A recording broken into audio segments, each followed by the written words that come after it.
Muito bem, muito bem. Nós vamos tratar de vínculo empregatício de entregadores de comida, Uber, os trabalhadores de aplicativos. Eles têm ou não direito às verbas trabalhistas, aos direitos trabalhistas, horas extras, né? Eu vou tratar desse pessoal que é do nosso dia a dia, é relevante, e o Ministério Público do Trabalho recentemente ingressou com... Ó, o Rodrigo Castilho, procurador do trabalho, meu Agora grande foi. amigo. Peraí, nós não combinamos que você ia estar trajado? Como assim? Aí você acaba com a minha moral. E aí, meu amigo, tudo bem? Tá me Tá escutando muito bem? bonito. Tá tudo bem, deixa eu abotoar aqui. Eu se tivesse um paletó aqui do lado, eu ia até colocar, ué. Mas que é isso? Você já é bonito sem paletó, imagina com. O Dr. Rodrigo Castilho é do meu concurso, é procurador hoje na segunda região, em São Paulo, né? Está lotado aí na capital e tem a abrangência aí da segunda região. Passou no 12º concurso, muito bem classificado, porque foi o meu concurso também. Atuou na 11ª região, que é lá em Manaus e Boa Vista, foi onde nós nos conhecemos, e está à frente, é um dos procuradores que está à frente aí do trabalho em aplicativo, na visão do MPT, né? Eu não vou te chamar de doutor Rodrigo ou qualquer outro título, porque nós somos amigos, né, Rodrigo? Então, não fica bem aqui, eu não fico à vontade de colocar nenhum tipo de pronome de tratativo, porque não cabe. Mas nós conversamos esses últimos dias sobre a atuação do Ministério Público e nós estamos aqui para aprender, para ver a visão do MPT com relação a trabalhadores em aplicativos. É isso, meu amigo. O Henrique, nós passamos juntos no concurso, trabalhamos juntos lá em Manaus, em Roraima.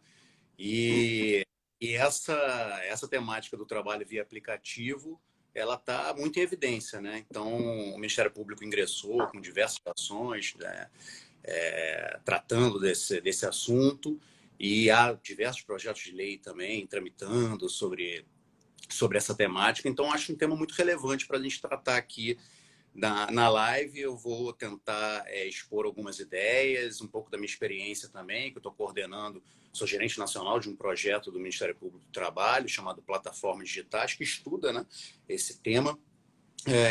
E estou à frente, capitaneando aí as ações judiciais que o Ministério Público apresentou contra essas empresas. Então, estou aqui aberto para começar. Rodrigo, vamos, igual é só na roça, né? Vamos começar do início. Vamos. Eu não posso aqui mentir na live, porque essa live vai ficar, inclusive, gravada para quem não pôde assistir nesse horário. Eu sou um consumidor desse produto. Então, quando eu vou tomar uma cervejinha, final de semana, eu pego o Uber, né? Eu peço comida por esses aplicativos aí, eventualmente. Então, conheço como consumidor. Eventualmente, quando nós estamos lá no Uber, né, e conversa com um, conversa com outro, eu queria perguntar para você, inicialmente mesmo assim, como que nasceu a investigação? Foi denúncia? Como que chegou até você? Bom, eu queria primeiro traçar uma premissa para explicar o que é o aplicativo e a diferença entre eles, né? Então, a primeira diferença é que existe o aplicativo, né? Os aplicativos vendem um produto no mercado, né, de consumo. Existe uma diferença entre um aplicativo que trabalha com a venda de um bem, né? A pessoa tem um bem, um carro, uma moto, quer vender para uma outra pessoa. Então, o aplicativo vai lá e O Mercado oferece Livre da vida. Exato. Eles chamam de marketplace, ou seja, um classificado virtual, digital, né? Como aqueles classificados à moda antiga. A pessoa vai lá, ela tem um imóvel, quer alugar, então ela usa o Airbnb, ela tem uma moto, um carro, ela usa o Webmoto. Então, isso é um aplicativo que nós chamamos de um marketplace, né? Um aplicativo que trabalha com um produto, com um bem. Mas existe uma diferença entre os aplicativos que eles tratam de trabalho humano, ou seja, uma prestação de serviço né, que é feita por uma pessoa, né? E já nesse aplicativo, como nós estamos tratando de trabalho prestado por um ser humano, reside uma diferença, porque o aplicativo, nesse caso, ele está trabalhando o produto que ele vende no mercado, o produto que você está consumindo quando usa, por exemplo, o Uber, é o trabalho humano, é a prestação de trabalho por uma pessoa, né?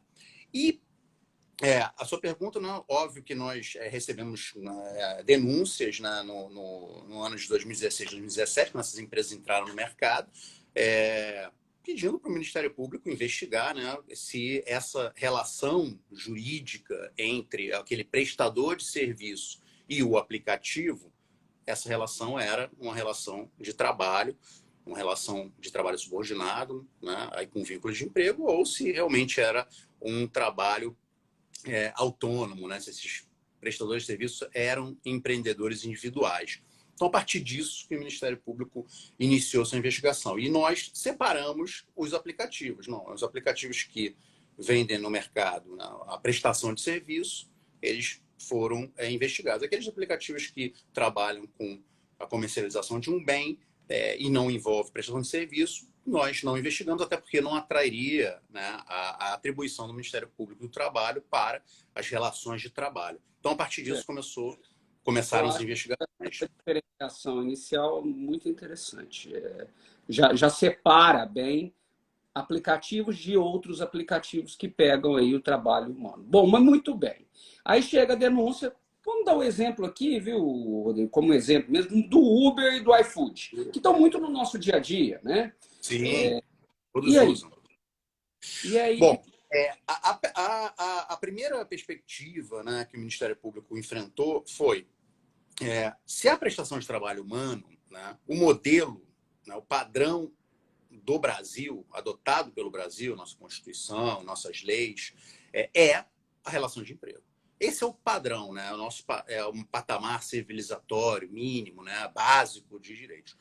As exceções a essa regra geral de relação de emprego, elas estão previstas em uma legislação especial, né? Uma legislação que prevê as exceções a esse modelo. Então, nós começamos, durante a investigação, a estudar se aplicaria o padrão, né, o modelo adotado pelo Brasil quando se trata de uma prestação de serviço, como se trata de trabalho humano envolvido, ou se haveria uma exceção a esse modelo, né? Através de legislação especial, se poderia se enquadrar esses trabalhadores que estão prestando serviço em outra categoria, né?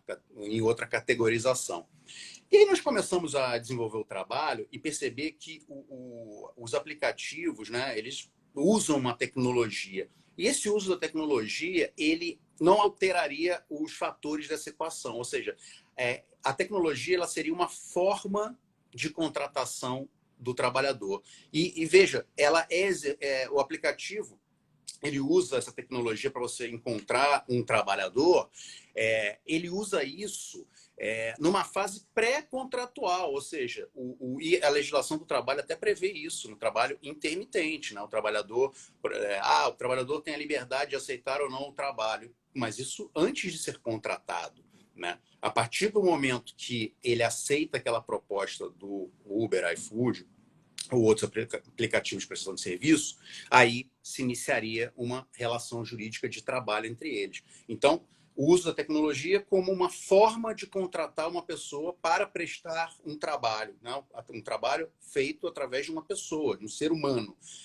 O uso dessa tecnologia, essa liberdade, né, que muitas vezes as pessoas, não, mas o trabalhador ele tem liberdade, ele trabalha quando quer, ele entra no aplicativo, né, se conecta ali quando ele decide, mas isso é feito numa fase pré-contratual, né, como no trabalho intermitente. A partir do momento que ele aceita aquela proposta, aí se inicia uma relação jurídica, nós entendemos que de trabalho subordinado, a partir de algumas ideias, né?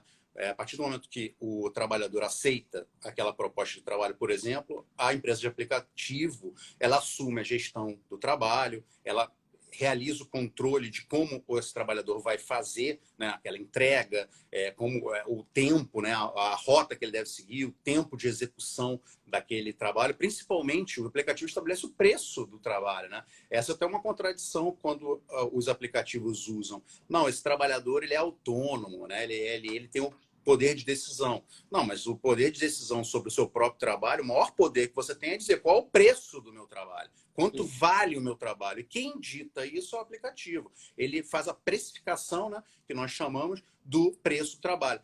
Ele exerce também a fiscalização daquele trabalhador, através até de controle de geolocalização. Ele faz a supervisão do trabalho, exerce o poder de punição, né? Ele descredencia o trabalhador se a prestação de serviço foi feita com alguma violação às normas que a própria empresa estabelece, nas normas de conduta. Ou seja, a gente compreendeu, né, no Ministério Público que o aplicativo ele tinha o poder de decisão e ditava as regras do jogo. Então, portanto, esse trabalho é subordinado, ele não seria um trabalho autônomo, né? Autônomo seria se o trabalhador realmente ele fosse o dono do seu negócio, né? Ele trabalhasse por conta própria e tivesse a liberdade de dar o seu preço, o tempo de execução, as normas de conduta, ele que adotaria, como ele vai realizar aquele trabalho. E, portanto, principalmente, Henrique, uma coisa também muito interessante que veio na investigação, o aplicativo ele se responsabiliza perante o consumidor, perante o tomador do serviço, né? Aquele consumidor, o usuário do Uber, do iFood, ele se responsabiliza pelo resultado final, né? Não o trabalhador, mas o próprio aplicativo. Por que isso? Né? Aí uma coisa até teórica, mas interessante. O aplicativo começou a compreender assim, eu preciso ter a confiança do consumidor, de uma pessoa, para prestação de serviço. Eu até falo, como é que você vai entrar num carro de uma pessoa estranha? Como é que você vai permitir que uma pessoa entre na sua casa? Tem aplicativos de prestação de serviço doméstico já, né? Prestação de serviço de eletricista. Então, como é que você vai permitir uma pessoa que você não conhece entre na sua casa ou levando a refeição? Você não conhece essa pessoa. Então, o aplicativo, ele, através da marca dele e através até desse sistema de ranqueamento, esse sistema que o próprio consumidor avalia aquele trabalhador para o aplicativo, ele garante a sua confiança. Você sabe, não, eu confio na Uber que vai vai me levar do ponto A ao ponto B de forma, né, com aquele padrão da Uber, né? Antigamente ele dava uma balinha, uma água, então aquilo ali tudo eram as normas que a empresa estabelecia para o consumidor ter confiança no serviço. E falar, opa, na Uber eu posso confiar, né? Porque ele precisava... Desculpa.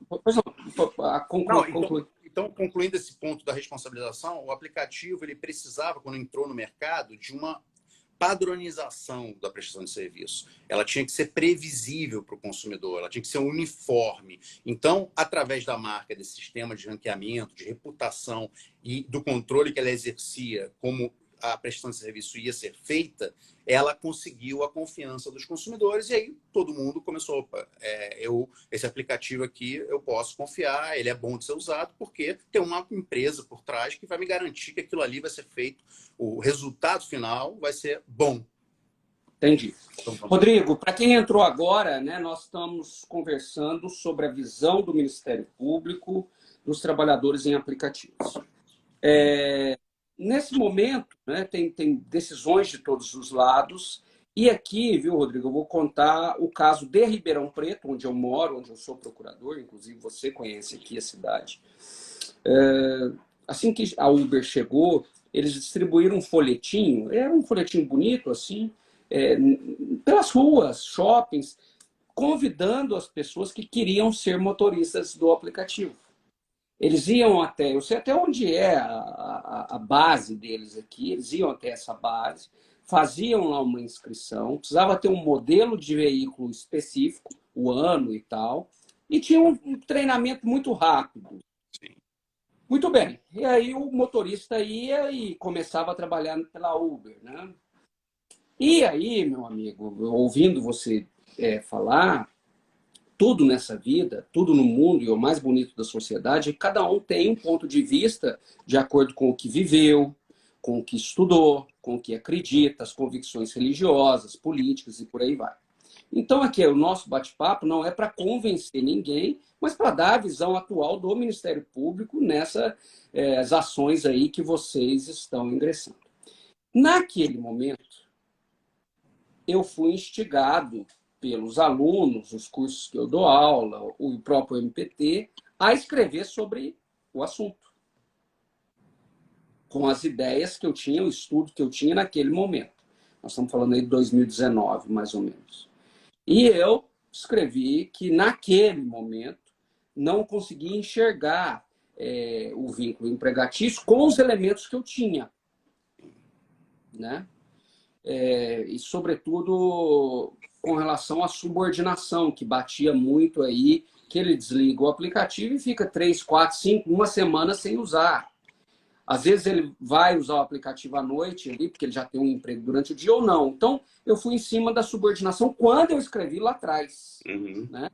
Agora, ouvindo você, e é importante aqui para nós, nesse beabá bem jurídico dos 4 requisitos do vínculo: pessoalidade, eventualidade, não eventualidade, subordinação e onerosidade.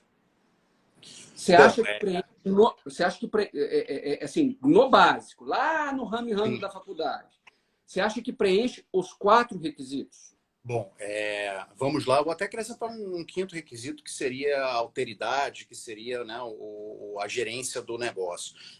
A pessoalidade é muito clara, porque o trabalho tem que ser feito por aquela pessoa, e em todos os aplicativos, até para garantir a confiança do consumidor, a padronização, previsibilidade, o aplicativo ele não tem cláusula expressa no contrato que o trabalhador firma, né, que ele não pode transferir o seu login, a sua senha pessoal. Então, você contrata o Uber, está ali o motorista, não pode aparecer outro, até porque o Uber até orienta, e os outros aplicativos, você não adentrar o carro, não receber, porque aquilo ali está errado. Então, a pessoalidade é muito claro nessa... E as empresas nem negam isso, e é muito claro. Onerosidade também, o trabalho não é voluntário, ninguém está ali para fazer filantropia, altruísmo, a pessoa está ali para ganhar dinheiro. Então, tem onerosidade na relação. Se a relação é com o consumidor, com o aplicativo, ou não tem, mas há dinheiro envolvido, há troca de trabalho humano por salário, ou por remuneração, ou por um valor monetário, né? A não eventualidade, né, no caso, ou seja, a habitualidade daquele trabalhador, isso vai depender muito do caso concreto. Né? Você veja que eu estou falando muito do trabalho intermitente porque é bem parecido o trabalho intermitente, a dinâmica. Né? A empresa faz uma proposta, o trabalhador tem um prazo para dizer se aceita ou não. Ele tem liberdade para dizer se aceita. No trabalho intermitente tem um prazo de 3 dias. Eu até digo que isso se assemelha muito a um intermitente de curta duração. Né? Ele tem muito pouco tempo para dizer se aceita aquele trabalho. A eventualidade ou não, ela vai depender muito do caso concreto. Né? Tem aquele trabalhador que realmente faz uso eventual do aplicativo, né? E tem aquele trabalhador que tem aquilo como seu principal meio de subsistência.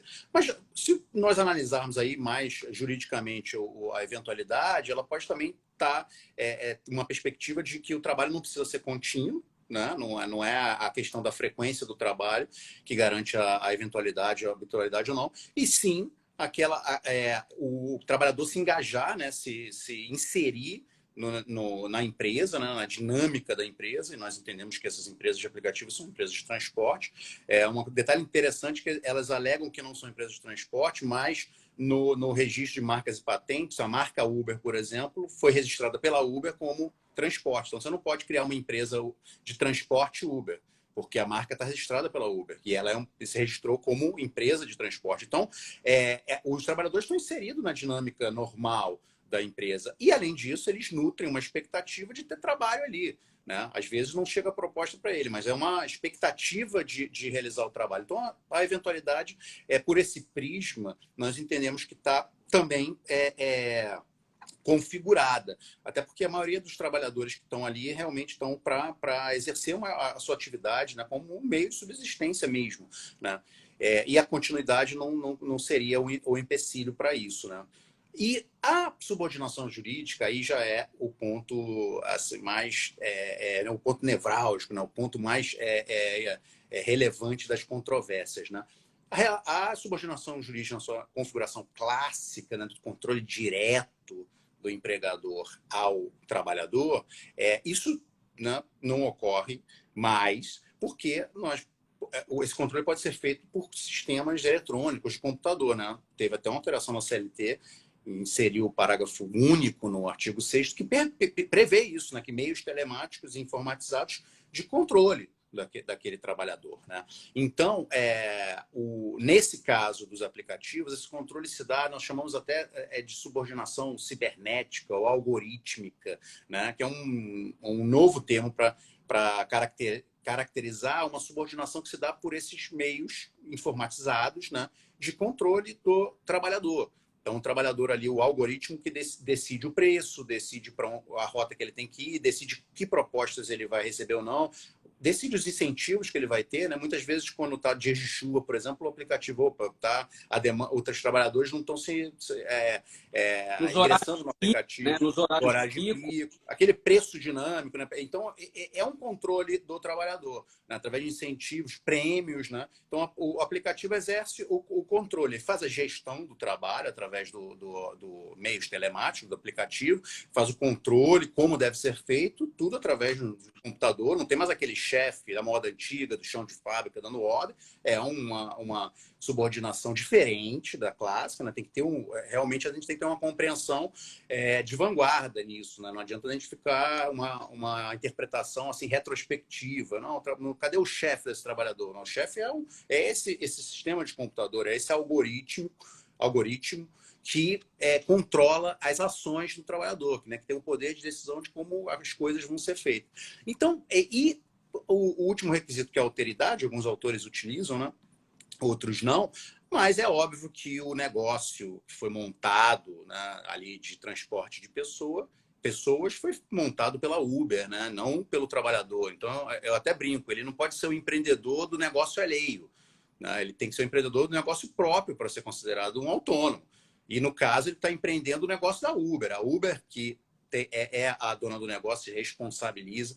Então, portanto, essa autoridade ela se faz presente também porque é a empresa Uber que realmente é a dona do negócio, que gere aquilo tudo e que se responsabiliza pelo produto final. Então, por isso que o Ministério Público entendeu que esse trabalhador ele não seria autônomo nessa relação, né, de aplicativo que vende uma prestação de serviço, e sim que ele seria um empregado, que seria um trabalhador subordinado.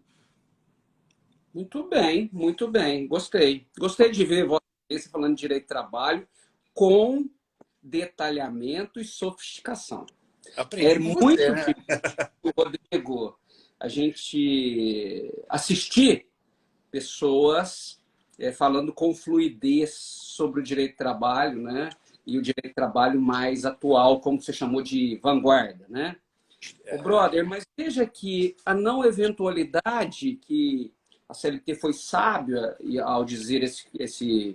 Vamos elevar um pouco nisso. Então, a CLT foi sábia ao falar não eventual, para deixar um conceito aberto, né?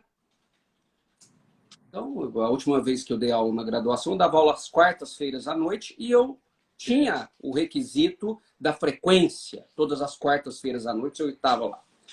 Nós vamos analisar o motorista. Vamos falar da Uber. Vamos dar o exemplo da Uber, que eu acho mais concreto, né? Todo mundo utiliza, a maior parte utiliza. Nós teremos motoristas ou trabalhadores deste aplicativo com vínculo e outros sem vínculo, a depender da frequência. É isso ou não? Não é isso. A gente tem que fazer um parâmetro, né, e uma semelhança com o intermitente. O intermitente veio para suprir essa lacuna. Quando teve alteração na reforma, introduziu o trabalho sob demanda, trabalho intermitente, a CLT expressamente falou, não, a continuidade não impede o vínculo de emprego. O que vai acontecer? As verbas trabalhistas, né, os direitos trabalhistas, eles vão ser concedidos proporcionalmente à prestação de trabalho. Então, aquele trabalhador que trabalhou apenas 2 dias na semana, ele vai receber as verbas 13º, férias, tudo proporcional ao que ele trabalhou. né? Mas todos os trabalhadores intermitentes têm o seu vínculo de emprego, a sua carteira assinada. E aí vai depender do seu engajamento. Então, a lógica da não eventualidade, ela mudou, né? Então, primeiro teve se entendia que seria uma frequência, né? Uma continuidade de trabalho, depois, não, aquele trabalhador engajado na empresa, né? Inserido na dinâmica empresarial, ainda que ele trabalhe um dia na semana, ele é um empregado, apenas ele vai receber proporcionalmente a um dia na semana. E com intermitentes ficou bastante claro, né? Porque a lei diz, a CLT, né, na reforma diz, não, a não continuidade não impede a subordinação e o vínculo de emprego. Então, todos seriam empregados, né? Todos que se engajaram naquele aplicativo, e apenas o cálculo das seus direitos trabalhistas, suas verbas trabalhistas, ele seria feito de forma proporcional com base no uso, que também é dinâmico. Ele pode um mês não exercer, mas no outro mês ele ter uma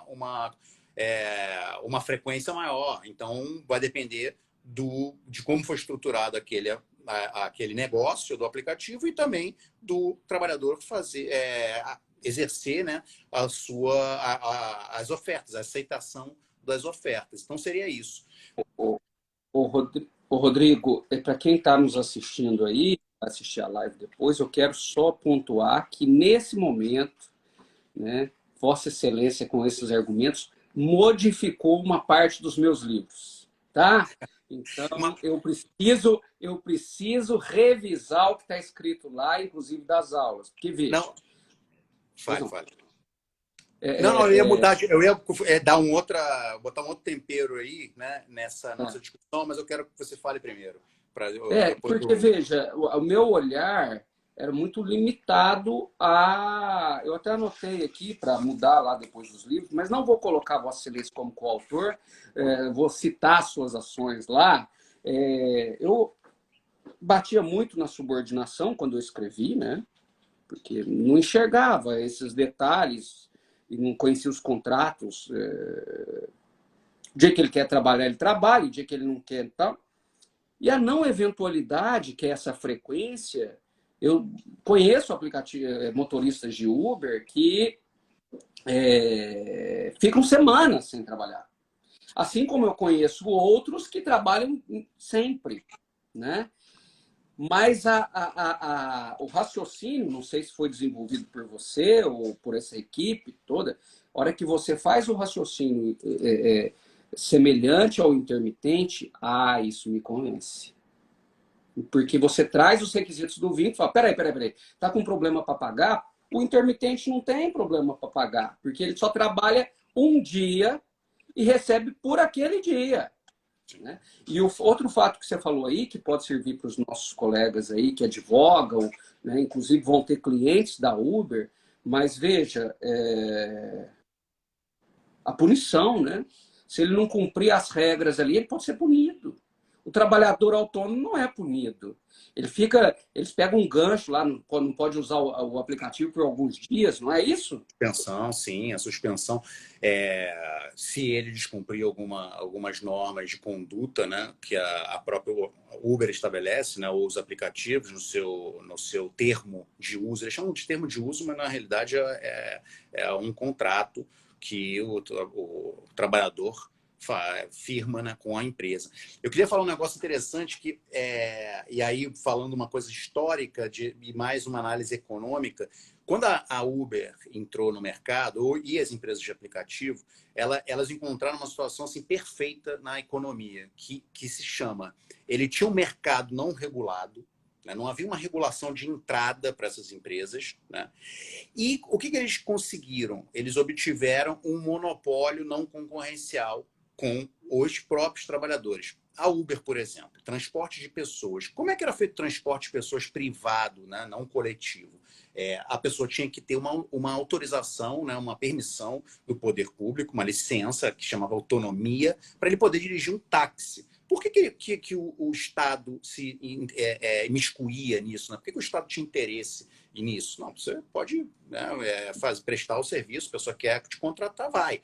Porque ele entendia uma coisa em economia que se chama assimetria de informação. Ele falava, olha, o consumidor desse serviço, ele não tem as informações necessárias para ele poder decidir, né? E é um serviço essencial, se locomover nas cidades, né? Então, o que ele pensou? Não, se eu, poder público, legitimo, né? Estou aqui, olha, chancelo esse trabalhador aqui, ele foi averiguado pelo poder público, ele obteve a licença, então ele pode transportar, pode confiar nele. Né? E o consumidor, opa, essa informação é importante para mim, agora eu não estou mais assimétrico, eu tenho uma informação de que esse trabalhador vai prestar um serviço adequado. Então, era um monopólio dos taxistas, que obtinham, de exercer esse trabalho. A Uber, quando chegou com essa proposta de eu sou um aplicativo, eu não sou uma empresa de transporte, ela chegou no mercado sem regulação. Mas logo o poder público falou, opa, você também não pode chegar assim, vamos ter que estabelecer alguma lei. O que a Uber conseguiu? E olha, poucas pessoas sabem disso. Ela conseguiu aprovar uma lei no nosso Congresso Nacional, uma lei federal, que diz o seguinte: o transporte privativo de pessoas, né, remunerado, ele só pode ser prestado através de um aplicativo. Olha o fantástico. Ela não permite que os próprios trabalhadores, através de cooperativas, de uma associação, prestem o serviço concorrendo com ela. Eles só podem prestar o serviço se for feito através de um aplicativo. Então, essa situação, aí eu entrei um pouco em economia, mas é uma situação ideal, né? Uma situação ótima de mercado, porque ela tem um mercado sem regulação. Quando ela obteve a regulação, ela teve um monopólio, porque ela não tem concorrência dos trabalhadores. O trabalhador não pode prestar esse serviço sozinho. Ele tem que prestar por aplicativo. Então, por isso, também é um outro argumento nós temos. Não, sem empresa. Né? Por que o trabalhador não pode prestar sozinho? O que a Uber tem de diferente que o trabalhador não tem? Né? Então, obviamente que ela é responsável por aquela prestação de serviço, porque senão o poder público não daria um monopólio. Você se responsabiliza pelo que está acontecendo naquela prestação. Então, ingressando um pouco em economia, por isso que eu falei que ia botar um pouco de pitada de sal aí, né? Um tempero, é uma informação interessante, né? Também para se analisar, opa, por que né, tem que ser através de um aplicativo? Porque ele é o responsável final pela prestação de serviço, e não o trabalhador. Porque se o trabalhador fosse o responsável final como autônomo, ele poderia prestar sozinho. Ele não precisaria do aplicativo. E aí... Eu gosto desse argumento. Porque o autônomo, ele que prega o seu preço, ele é patrão de si mesmo. Eu gosto da expressão patrão de si mesmo, usado lá pela Alice Monteiro e tal. No caso aí, o preço é fixado por outro, a corrida é decidida pelo aplicativo, né? Ele não sabia dessa informação que ele não podia prestar sozinho, não sabia nem da existência dessa lei, viu, Rodrigo? Depois disponibiliza para mim, para eu poder deixar para os alunos aqui. Mas você está falando, eu te interrompi. Não, e com base em todos esses contextos, provas, na investigação muito exaustiva também, fizemos análise dos dados, né, das empresas de aplicativo, o Ministério Público entendeu por ajuizar as ações. E nós elegemos 4 nortes de atuação. Isso que eu acho importante falar. O primeiro, vínculo de emprego. Então, o primeiro pedido, digamos assim, declaração de vínculo de emprego, aquela relação jurídica que se estabelece entre o trabalhador... Nós estamos falando das ações que vocês ingressaram. O NPT foi um bloco de ações. Só para a gente falar um pouquinho, só para entender o contexto. Foram quantas ações? Inicialmente, nós ingressamos contra os aplicativos de transporte de mercadoria, né, iFood, Log e as empresas que prestavam serviço através de motofretistas, né? E depois nós ingressamos com as empresas de transporte de pessoas, né? Tem outros tipos também de trabalho que usam aplicativo, crowdworking e tal, mas isso é uma outra live que nós vamos fazer. Tá. Ao todo deve ter tido umas 20 ações de vínculo de empregatício, né? Primeiro pedido, então... Isso. Aí vocês bateram primeiro no vínculo. Primeiro no vínculo, né? Depois, o que nós entendemos, né? O segundo pedido, limitação do tempo de trabalho, né? Ou seja, o trabalhador fica ali no tempo à disposição, ele não tem intervalo, ele não tem direito de desconexão, principalmente aquele trabalhador que usa o aplicativo como principal meio de subsistência. Então, nós entendemos, e aqueles trabalhadores, né, é uma atividade que exige uma certa segurança e saúde daqueles trabalhadores, principalmente motofretistas, né? Eles não podem ficar ali na rua 12 horas, 14 horas de entrega, né? Então, nós entendemos que deveria haver uma limitação do tempo de trabalho desses profissionais, né? E aí as ações também trataram disso, de tempo à disposição, de intervalo, de descanso, de direito de desconexão, que é uma coisa interessante. Direito de desconexão, né? É um tema novo, né? Mas que está, até a OIT, algumas diretrizes trata sobre isso, né? O trabalho feito, né? Hoje em dia o mundo é todo tecnológico, virtual, né? Nós vivemos essa era. Então, a possibilidade do trabalhador se desconectar, né? Ele ter um tempo para descansar, né? Sair dali. Inclusive, isso não só no aplicativo, até no nosso dia a dia, né? Na nossa profissão. Nós trabalhamos muitas vezes em teletrabalho, home office, e o trabalho continuado, não tem desconexão. Você está ali com o celular ligado, respondendo e-mail. Então, isso é um tema importante para o Ministério Público. Terceiro pilar das ações foi a questão de segurança e saúde no trabalhador, né? Fornecimento de equipamento de proteção individual, seguro contra acidente, não instituir prêmio, meta de produtividade, ou seja, para aquele trabalhador, principalmente nos motociclistas, né? Olha, as empresas faziam isso, Henrique. Se você realizar 7 entregas nas próximas 2 horas, você ganha R$ 50 de bônus. O que isso enseja? O que isso propicia? O trabalhador fazer a entrega mais rápido, para ele conseguir o prêmio. Então, isso é uma questão de segurança e saúde no trabalho.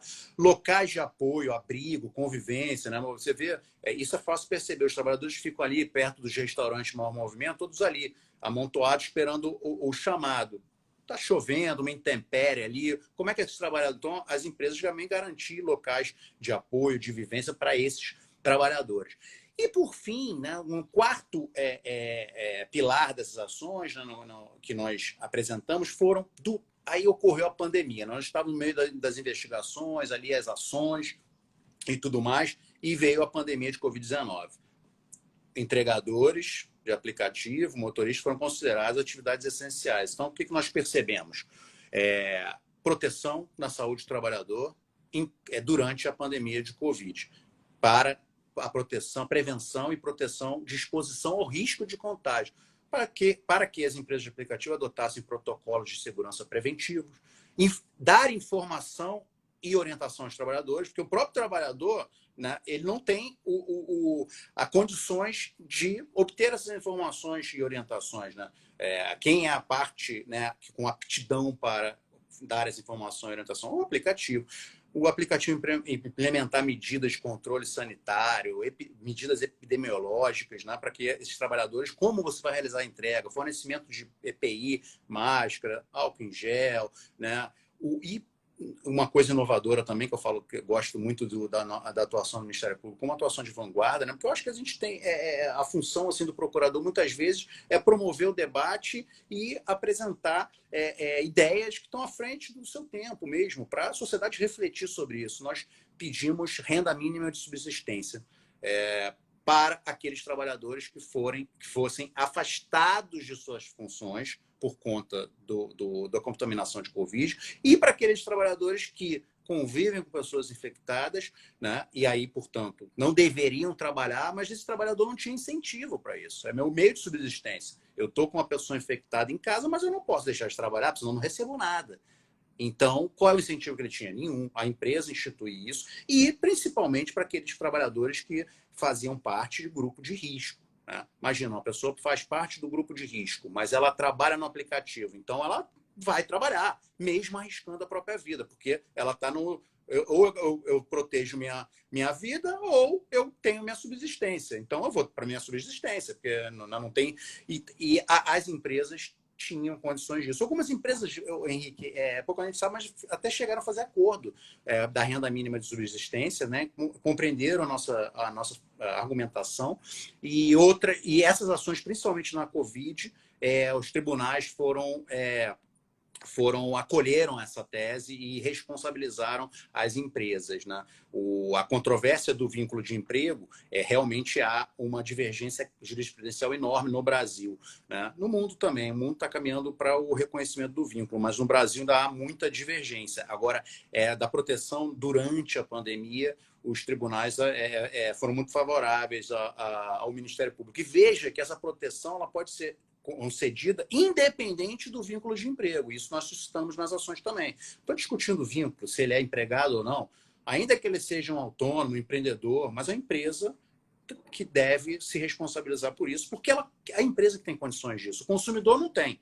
Né? Você que pediu iFood não tem. Olha, faz isso, faz aquilo, você tem que usar máscara, não tem. E o trabalhador também não. Entendeu? A parte mais fraca daquela... Rodrigo, e nesses 4 pedidos aqui, por volta de 20 ações, já tem algum desfecho em alguma delas, de liminar, de...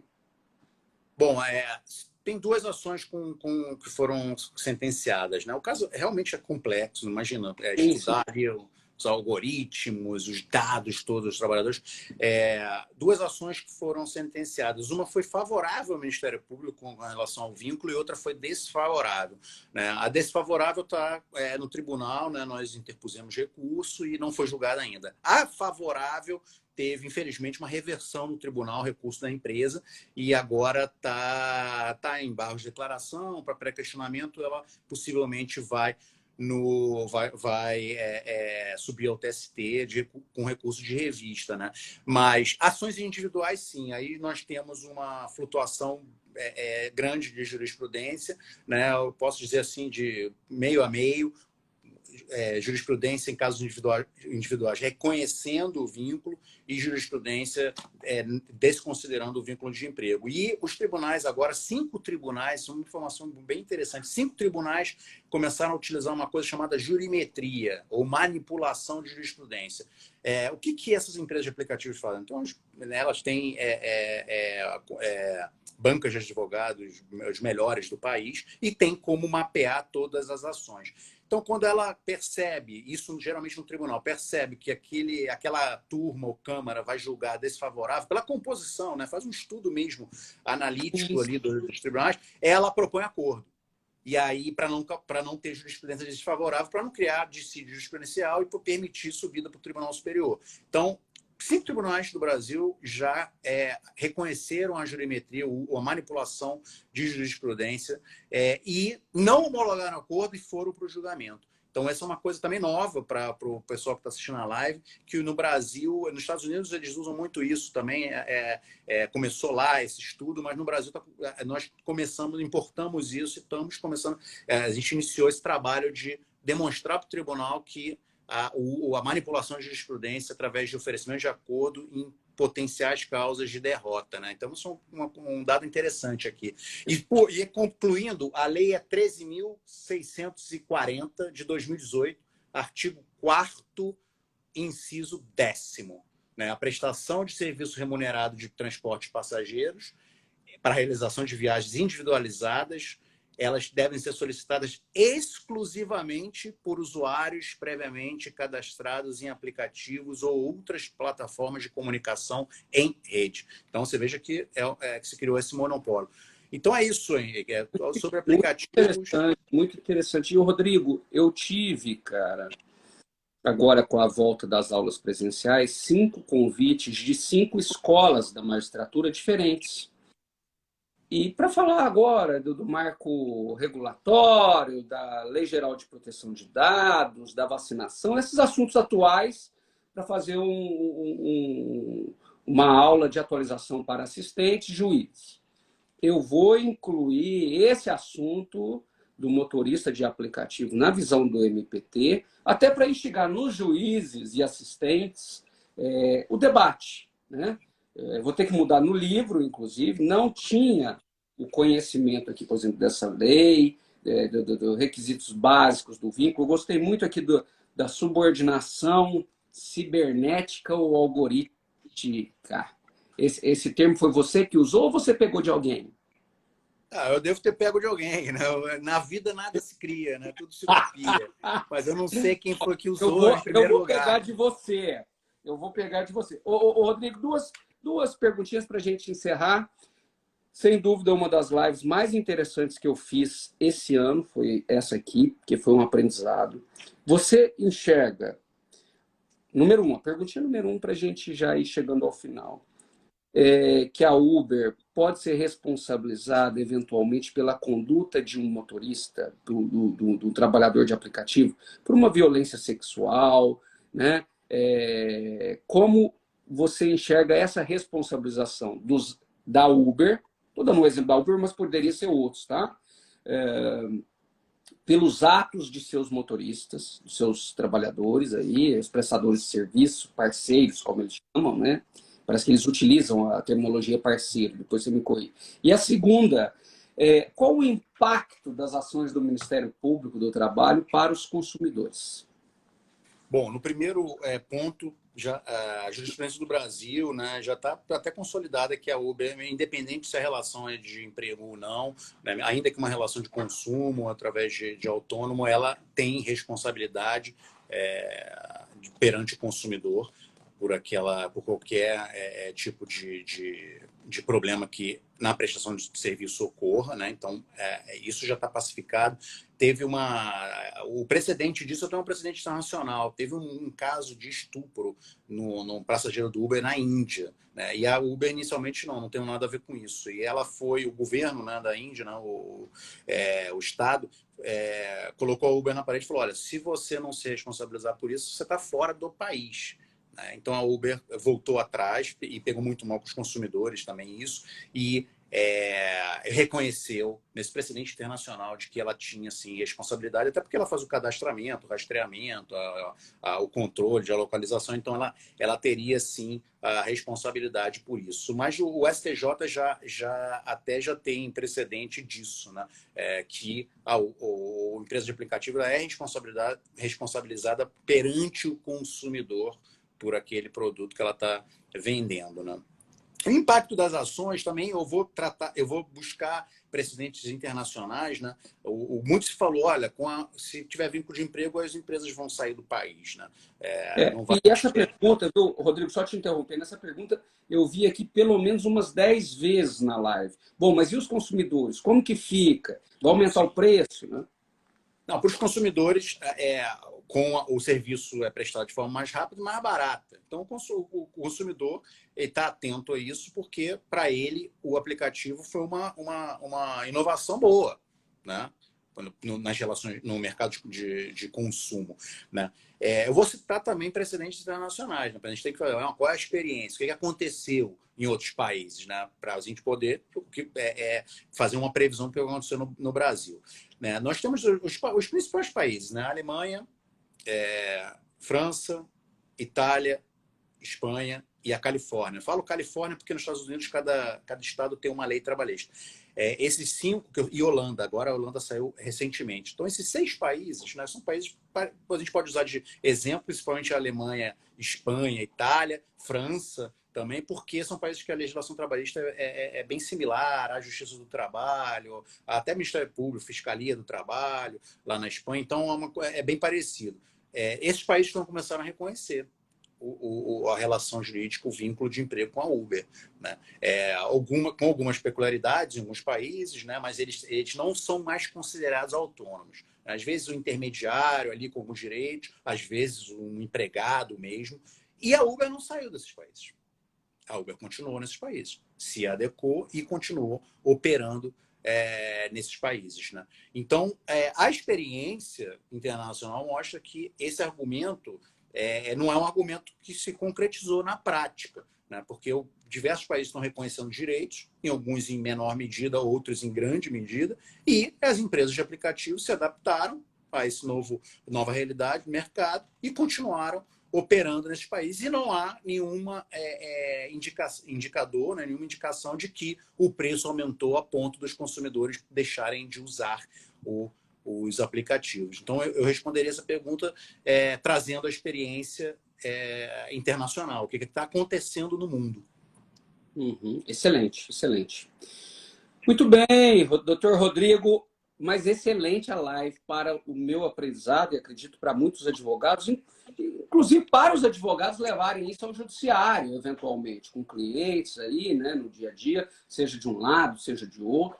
Excelente. Eu queria agora fazer duas perguntinhas de curioso, né, de Vamos assim, lá. fora de aplicativos. A primeira é qual a sua visão sobre o atual posicionamento, parece institucional do Ministério Público, né, em permitir que o empregador exija o passaporte de vacinação. Como você é procurador do trabalho, é um dos procuradores agora referência no trabalho de aplicativo e, né, é uma voz ouvida dentro da instituição, eu acho interessante perguntar sobre o passaporte de vacinação, na sua visão, procurador Rodrigo Castilho. E a outra coisa que saiu a semana passada foi o tal marco regulatório trabalhista, um ato do Ministério do Trabalho, né? Nós aqui, né, Rodrigo, tínhamos um bom contato com o Ministério do Trabalho lá no Norte, lá você em Manaus, isso. E depois nós assistimos toda essa... acabou o Ministério do Trabalho, o Ministério da Economia, agora é Ministério do Trabalho e Previdência Social. Esse ato do Ministério do Trabalho e Previdência Social, como você enxerga ele frente à terceirização, por exemplo? Você acha que inova, não inova? É um ato só deles lá, reflete em nós? Então, duas perguntas para a gente encerrar. É o passaporte da vacinação, na sua opinião, Rodrigo Castilho, né, que agora nós saímos um pouco desse âmbito institucional que você está à frente aí dos aplicativos, e do marco regulatório trabalhista. Tá. Quantos minutinhos eu tenho para falar aqui de cada um? Porque sabe o que eu gosto de falar, né, velho? Quantos você... Poucos, mas não tantos, né? Então, aquela coisa, um conceito aberto. Sei lá, vamos lá, marco regulatório. É. Vamos tratar da terceirização, que é a grande questão. Terceirização, transferência de atividade a uma pessoa jurídica. Né? Eu gostei de estar bem expresso isso no marco regulatório, porque não pode transferir atividade para o próprio trabalhador, através de um MEI. Então, através de uma empresa constituída, que tem a capacidade, né, lastro econômico. Então, a terceirização, o Supremo já decidiu, pode ser feita até na atividade fim, atividade meio e restritamente, mas ela não pode ser transferida para o próprio trabalhador, ainda que constituído em MEI, só para pessoa jurídica formalmente constituída. Né? As fraudes à relação de trabalho, intermediação de mão de obra, não configuram terceirização. Né? O reconhecimento do vínculo pelo auditor fiscal, eu acho que é um avanço. Né? O auditor fiscal ali está exercendo o poder de polícia administrativa. Ele, através de um ato administrativo, ele aplica uma multa, uma ordem mandamental com medidas coercitivas para o reconhecimento, e eu acho até que ele pode, através de um ato declaratório executivo, uma carteira eletrônica digital, por exemplo, o próprio auditor fiscal, ele promover a atualização daqueles dados ali se o empregador se recusar. Mas isso é muito controverso ainda. E por que eu acho que é um avanço e não retira a competência do judiciário? Porque, como todo ato administrativo, o judiciário é a instância de revisão do ato ou até reforma, anulação desse ato administrativo. Então, a partir do momento que o poder de polícia administrativa, né, expede um ato administrativo, reconhecendo aquela relação, né, ali há um ato ilícito e reconhecendo o vínculo de emprego, o poder judiciário pode rever essa decisão. Então, eu acho que nesse ponto eu não vejo problemas, né? Eu só não gostei do marco regulatório que, na subordinação jurídica, fala que é o controle. Na verdade, a lei usa submissão direta, habitual e reiterada do trabalhador. Né? Essa subordinação, quando a gente falou nos aplicativos, ela pode ser indireta ou através até de meios telemáticos e informáticos na subordinação cibernética ou algoritmos que você gostou. Né? Então, eu achei que nesse ponto da subordinação jurídica a gente teve um pequeno retrocesso, e a responsabilidade subsidiária na cadeia de produção eu achei que foi bom. Né? Na cadeia de produção, aquele que exerce que participa da cadeia de produção, ele tem uma responsabilidade subsidiária, mas eu acho que se essa empresa que faz parte da cadeia produtiva, né, principalmente o dono da cadeia, ele tem gerência e controle na prestação de trabalho, né, pelas empresas que participam, aí sim teria vínculo de emprego. Né? E até há vários precedentes do TST de vínculo de emprego na cadeia produtiva, se a empresa, né, que controla essa cadeia, ela exerce ingerência e controle na produção. Então, assim, rapidamente, eu gostei de algumas inserções ali no marco regulatório. O da subordinação jurídica me parece que foi equivocado de colocar controle direto, né, do trabalhador. Nós não sabemos ainda se ele veio se vai pegar e se vai ter discussão quanto à sua legalidade, né? Porque como é portaria, nós não sabemos se ele será utilizado ou não no dia a dia da Justiça do Trabalho, da fiscalização mesmo, e assim por diante. E o passaporte... E é da vacina, eu vou lá, mas a minha dúvida principal é assim, esse ato declaratório, reconhecimento da relação de emprego, como é que ele vai se efetivar na prática? Vai ser através de multa, uma ordem do administrativa para assinar, sob pena de uma medida coercitiva, ou se o próprio auditor vai lá e na carteira eletrônica, carteira de trabalho eletrônica, vai assinar? Essa é a minha dúvida.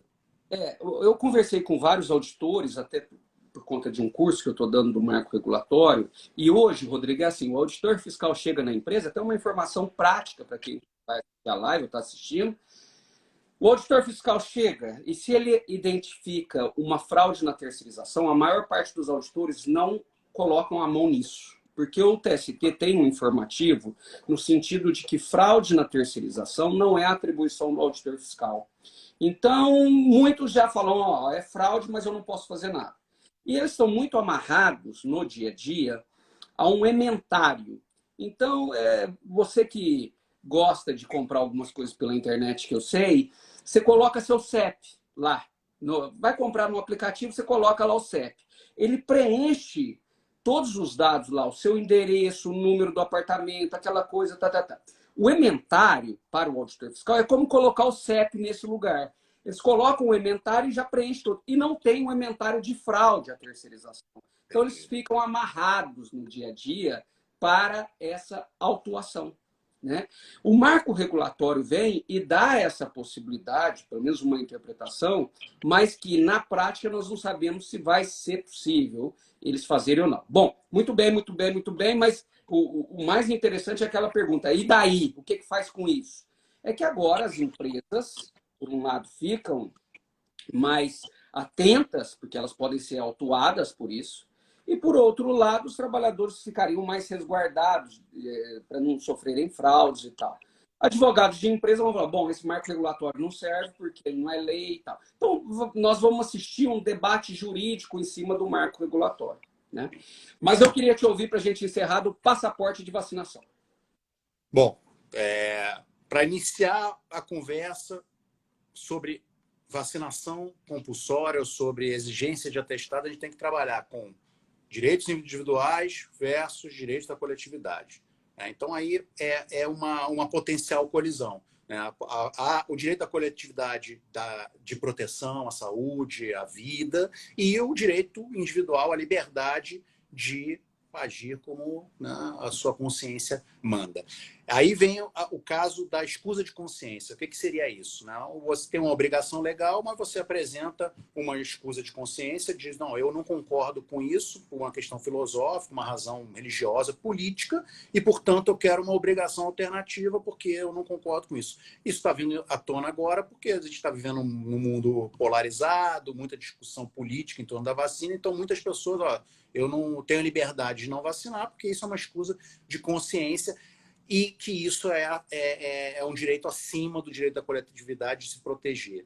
O Supremo Tribunal Federal já decidiu que não, que o direito da coletividade, a proteção à vida, à saúde, ele prevalece sobre o direito individual de liberdade nesse caso. Evidentemente, respeitada a dignidade da pessoa humana e a razoabilidade, no caso. No caso, a dignidade da pessoa humana é vacinação compulsória.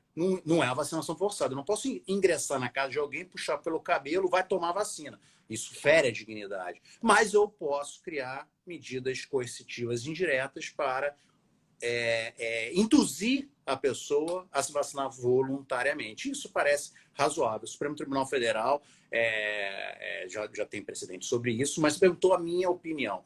A minha opinião. Sua opinião e agora da nossa instituição, que é aparentemente favorável ao passaporte de vacinação, do empregador exigir um documento, seja o certificado, seja a carteirinha de vacinação, ou o passaporte que o Poupa Tempo lá imprime. O que você acha desse ato do empregador?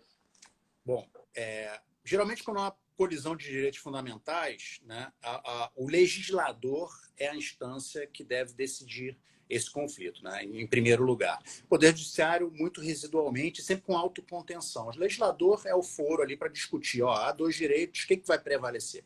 Então, se a lei formal sobre a exigência de vacinação, já é um primeiro caminho. E há lei no caso da vacinação. A gente tem uma lei federal que instituiu o Plano Nacional de Imunização, a gente tem a lei que trata da pandemia, né, a lei a lei federal que trata das medidas de enfrentamento ao estado de emergência em saúde causado pela pandemia, que diz ali que as autoridades públicas podem instituir, além de quarentena, isolamento, uso de máscara, distanciamento, vacinação compulsória. O Supremo julgou esse termo vacinação compulsória e disse, não, vacinação forçada não, mas compulsória, através de medidas indiretas, pode. Então, se nós temos a lei formal, o que resta? Que a vacina de Covid ela entre no Plano Nacional de Imunização. E isso foi, através do ato do Ministério da Saúde, ela foi incluída no Plano Nacional de Imunização. Né? Antes, quando começou a pandemia, tinha uma portaria conjunta até do Ministério da Saúde e do Ministério do Trabalho que dizia que as empresas devem adotar orientação e protocolo de prevenção e proteção dos trabalhadores e esses protocolos podem incluir a promoção de vacinação. Né? Uma portaria antiga de 2004, o Ministério da Saúde ela diz que na contratação trabalhista em instituições públicas e privadas, essa contratação deve exigir o comprovante de vacinação daquelas vacinas que estão no plano. O Supremo julgou primeiro essa questão da vacinação compulsória, depois a questão da escusa de consciência dos pais de não vacinar os filhos e aí ele poder se matricular. O Supremo disse, até é o tema 1103, é um agravo em recurso extraordinário, firmou essa tese em repercussão geral e disse assim, não, isso não caracteriza a exigência da vacinação para o filho, não caracteriza violação à liberdade de consciência ou convicção filosófica, religiosa, política dos pais. Os responsáveis devem vacinar os seus filhos. Isso não está no poder de família. E quando o Supremo julgou agora, né, a nova portaria do Ministério do Trabalho e Emprego, a 620, que diz que é discriminação a exigência, o Supremo, através de liminar, ministro Barroso, é uma ação direta de constitucionalidade 898, disse, o ministro Barroso, é direito do empregador proteger, zelar pelo meio ambiente de trabalho e mais ainda, o empregador tem poder de resilição, tem o poder o poder potestativo de demitir o empregado. É razoável, é proporcional exigir isso diante da pandemia que nós estamos vivendo, justificativas legítimas, né? O próprio empregado que vai se vacinar, ele tem algum risco à sua saúde de receber aquela vacina, né? Isso é possível acontecer, né? A pessoa tem uma contraindicação à vacinação, óbvio que a empresa vai adotar medidas outras para teletrabalho, para esse trabalhador não ser discriminado, mas o Supremo entendeu que sim, que a exigência de vacinação é razoável e esse direito da coletividade de se proteger ele é maior, ele prevalece em confronto com a liberdade de não vacinar, de cada um de não vacinar, de vacinar ou não vacinar. Óbvio que a empresa tem que adotar outras medidas de prevenção e proteção, né? Distanciamentos, protocolos ali sanitários e tudo mais.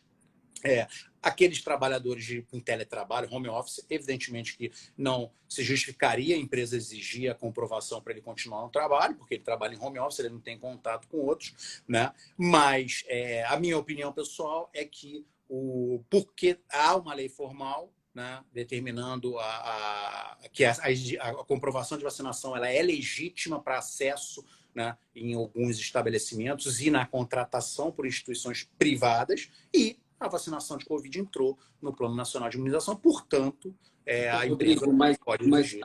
O cerne é o seguinte, o empregado se recusa à vacinação, ele se recusa, não tem uma justificativa médica, aí, para a gente encerrar nós já falamos até, já ocupei muito o seu tempo, mas o empregador poderia dispensar por justa causa, com justa causa, motivo fundamentado, na sua opinião? Sem justa causa, ele pode a qualquer momento. Sim, mas eu acho que sim, por justa causa, porque essa determinação da empresa ela é justificável, ela é razoável e proporcional, e aquele empregador ele está descumprindo uma normativa da empresa. Então, eu enquadraria como justa causa do trabalhador. Porque a gente tem que pensar, a gente pode pensar esses dois prismas. O primeiro, não, por justa causa é muito prejudicial ao trabalhador. Então, vamos tentar encontrar uma justificativa para ser sem justa causa. Mas, se seguir os parâmetros do direito e da lei, é um ato de insubordinação às normas internas da empresa e principalmente na proteção e saúde dos trabalhadores, dos seus colegas e do público em geral, que, porventura, alguma empresa frequente aquilo ali. Então, eu caracterizaria como um descumprimento das normas internas, um ato de insubordinação e poderia ser aplicado à justa causa. Porém, antes de aplicar a justa causa, a empresa deve apresentar que não há nenhuma outra medida, aí inverte o ônus argumentativo, não há nenhuma outra medida a ser tomada para aquele trabalhador que possa suprir a falta de vacinação. Ou seja, é impossível o teletrabalho para aquele trabalhador, ele tem que ter contato com os colegas e com o público, e todos os protocolos de segurança adotados pela empresa não são suficientes para garantir o meio ambiente de trabalho. Então, também a empresa uma passagem gradual ou gradativa da pena. Não pode dispensar sem antes dar uma advertência, suspensão. Aí, antes da suspensão e advertência, fala, não, mas peraí, é possível o teletrabalho? É possível? Sim. E aí vai... É um raciocínio interessante. Eu não tinha ouvido isso ainda. E, além disso, também dá oportunidade para o próprio trabalhador de se justificar perante a empresa dessa escusa de consciência, ou se não é uma escusa de consciência, se é realmente uma impossibilidade por prescrição médica daquele trabalhador de tomar vacinação. Por exemplo, eu estou ali no último mês de gestação, aí eu não tenho como tomar vacinação, porque é contraindicado, ou eu tenho uma reação muito profilática, muito forte com o princípio ativo, então eu tenho aqui a prescrição médica de não tomar essa vacinação. Sim. Então, assim, evidentemente que o trabalhador, ante a aplicação de justa causa, ele tem que ter dado a oportunidade para ele se justificar disso. Mas eu acho que escusa de consciência, principalmente política, né, que é o que está em moda, eu acho que não seria uma justificativa razoável e legítima para não apresentar essa vacinação, e por isso a justa causa, meu amigo. Meu amigo, muitíssimo obrigado. Foi nota 10, a parte dos trabalhadores em aplicativos. Quem não assistiu, quem entrou depois, assistam. Uma aula do Dr. Rodrigo Castilho, sempre muito alinhado. Eu não posso falar, porque é a primeira vez que eu vejo o senhor tão elegante, alinhado, assim como nós tomamos posse há 15 anos. Foi lá e agora, viu? Cortou o cabelinho. Olha, barba feita. Muito bom. Barba feita. É sempre muito bom ouvir você. Como todo mundo, no mundo, você tem vários defeitos. O pior deles é ser flamenguista. Mas é um excelente amigo e um super procurador. Tá bom? Muito obrigado, Rodrigo. Henrique, eu te agradeço aí a oportunidade de falar com seus seguidores e seus alunos. A gente tem uma amizade assim, muito forte, né? Eu fico muito orgulhoso assim, de ser teu amigo. A gente completou 15 anos de Ministério Público semana passada, não foi? Dia 9 de novembro. Eu tive o prazer de dividir aí a procuradoria com você lá no Amazonas, na 11ª região. E eu estou sempre aqui à disposição para conversar. Eu gosto muito de falar sobre direito e dessas questões assim mais complexas, que provocam esses desacordos, né, jurídicos. Então, eu estou sempre aqui à disposição. Espero que o pessoal tenha gostado. E obrigado de novo, meu amigo. Valeu, brother. Ótimo dia aí para você. Você também. Até logo, pessoal. Valeu.